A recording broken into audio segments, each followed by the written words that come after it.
Le chien, un ami qui pollue, risque d'une redevance à 200 FRS, turbulence chez Skyguide. L'affection du conseiller fédéral Martin Pfister pour la Suisse romande, l'impact négatif des chiens sur la nature et la faune sauvage, ainsi que les turbulences traversées par Skyguide font les titres de la presse dominicale. Retrouvez-nous sur ledimanche.ch. Meilleur ami de l'homme, mais pas de l'environnement. L'impact environnemental des chiens est bien plus important, plus insidieux et plus préoccupant qu'on ne le reconnaît généralement. Ce constat, rapporté par le Matin Dimanche, est celui de Bill Bettman, professeur à l'Université Curtin, en Australie. Dans son étude publiée récemment dans une revue scientifique, le biologiste met en évidence les multiples effets négatifs que les chiens exercent sur la nature et la faune sauvage. Les chiens polluent aussi chimiquement leur environnement par leur déjection, leur urine et les résidus de produits antiparasitaires qu'ils sèment. Leur nourriture constitue un autre point noir. Très gourmande en ressources, sa production mondiale a un impact carbone comparable à celui du Royaume-Uni. En Suisse, l'impact des chiens sur la faune est important, détaille le journal. Attaques de marmottes voire de bétail, dérangements de couvées et poursuites de chevreuils. Les morsures sur les humains représentent aussi un problème majeur, avec 10,000 consultations par an et un coût de 3,3 millions de francs. Retrouvez-nous sur ledimanche.ch. Skyguide traverse une zone de turbulence. Le service suisse de la navigation aérienne Skyguide, en difficulté financière, envisage pour la première fois le recours à des subventions publiques, relate la NZZ AM Sonntag. Bien que la société souhaite rester aussi longtemps que possible indépendante de l'État, son directeur des opérations, Hurloné, a déclaré au journal qu'il ne pouvait actuellement pas garantir que cela restera possible encore plusieurs années. Dans un autre registre, la Commission européenne juge le plan tarifaire de Skyguide trop onéreux et l'a rejeté, révèle le Sonntagblick. Outre ses problèmes financiers, l'entreprise souffre également de défaillances informatiques. L'Office fédéral de l'aviation civile, OFAC, supervise de près la situation. Depuis juillet 2024, 19 réunions de direction ont eu lieu entre les deux institutions, selon la NZZ. Par ailleurs, le personnel est critique envers la direction de Skyguide, relate le journal en citant des déclarations d'employés anonymisées. Retrouvez-nous sur ledimanche.ch. Pfister aime les romans.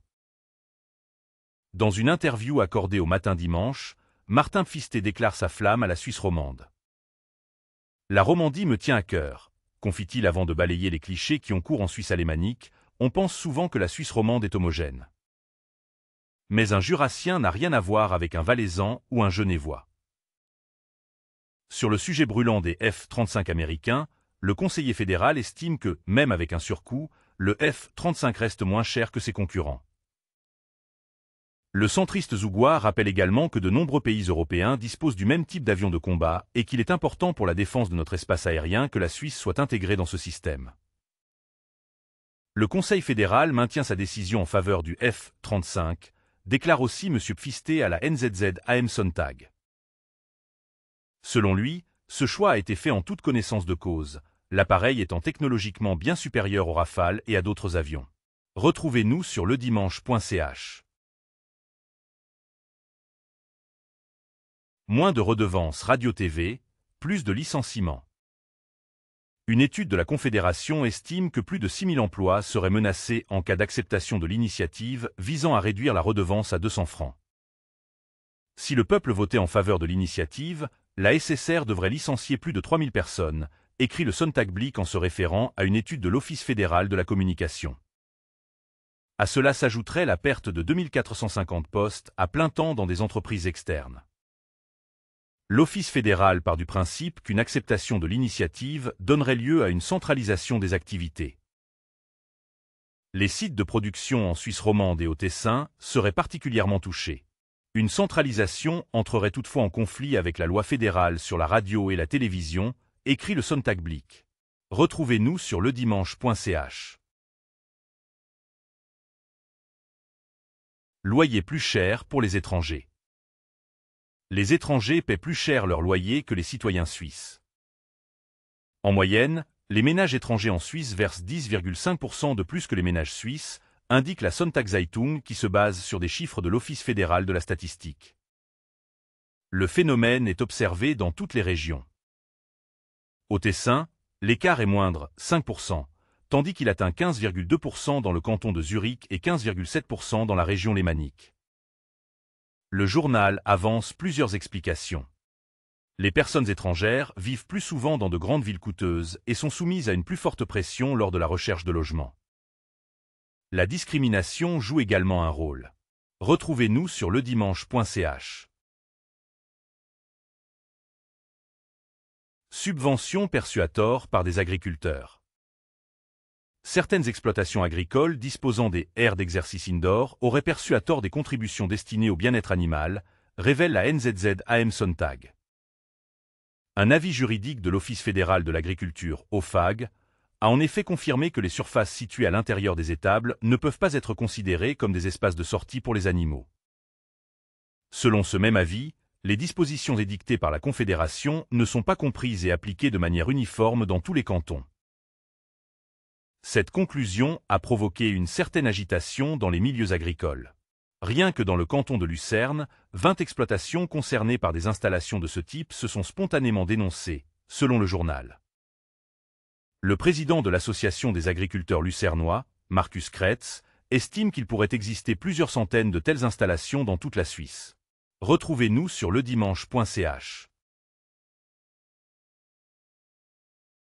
Révision en vue pour les droits d'auteur.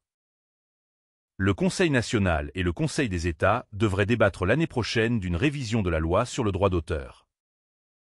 Cette révision législative serait très avantageuse pour la Suiza, la coopérative des auteurs et éditeurs de musique en Suisse et au Liechtenstein, rapporte la NZZ AM Sonntag.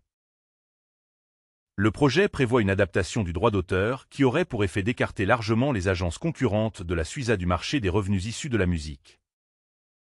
Un large éventail politique, de la gauche à la droite, a collaboré sur ce projet. À l'origine de cette révision, on retrouve l'UDC Oliver Infeld, membre du comité directeur de la Swiss Music Promoté Association et ancien manager du musicien Digi Bobo. Retrouvez-nous sur ledimanche.ch. WEF. Peu d'éléments contre Klaus Schwab. Une enquête du Forum économique mondial, WEF, sur les accusations portées contre Klaus Schwab, fondateur du WEF, n'a révélé que peu de comportements répréhensibles, rapporte la Sonntagszeitung.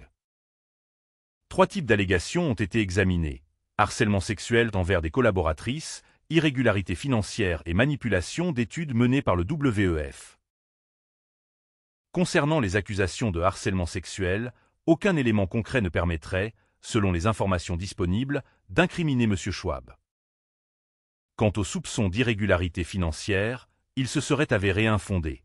Seul le point concernant la manipulation d'études serait jugé problématique par certains initiés, selon les résultats de l'enquête.